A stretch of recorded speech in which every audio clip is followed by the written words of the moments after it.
يواصل موضوع تنقل المنتخب المغربي لأقل من 17 سنة إلى الجزائر عبر طائرة رومانية على نفقة الاتحاد الدولي لكرة القدم من أجل المشاركة في كأس إفريقيا لأقل من 17 سنة التي تستضيفها الجزائر، يواصل إثارة جدل واسع بين قائل أن المغرب تصارف بحكمة وذكاء كبيرين خدمة لمصالحه العليا، وبين من يقول أن الجارة الشرقية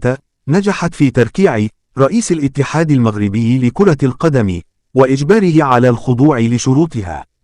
في ذات السياق، يرى عدد من المهتمين أن المغرب ورط النظام الجزائري مع الاتحاد الدولي لكرة القدم حينما قرر التنازل عن شرط تنقل وفد المنتخب المغربي للناشئين عبر طائرة تابعة لناقله الرسمي الخطوط الملكية المغربية، مشيرين إلى أن الجزائر ابتلعت الطعم بسذاجة بعد أن اتضح للعالم أن المملكة المغربية دوما ما تمد يدها البيضاء لتقديم المساعدة في كل مرة يطلب منها ذلك في وقت يصل فيه النظام العسكري الحاكم في الجزائر على تكريس تحكمه في قرارات الدولة بما فيها تلك المرتبطة بالمجال الرياضي التي تشترط قوانين الاتحاد الدولي لكرة القدم عدم تدخل السياسة في شؤونها.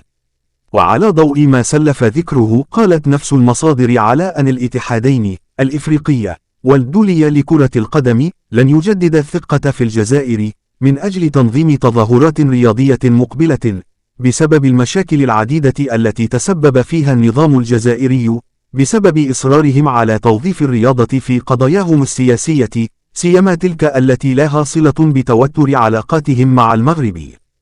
لأجل ذلك، أكد المحلل السياسي الدكتور عبد الرحيم منار السليمي أن الجزائر التي خسرت رهان تنظيم كأس إفريقيا لسنة 2025 بالنظر إلى قوة الملف المغربي من جهة، ومن جهة ثانية التجربة الكبيرة للمملكة المغربية على تنظيم تظاهرات عالمية، لن يكون بوسعها الجزائر تنظيم نسخة 2027 رغم تقدمها بطلب الترشح لاستضافة هذا الحدث الكروي الإفريقي.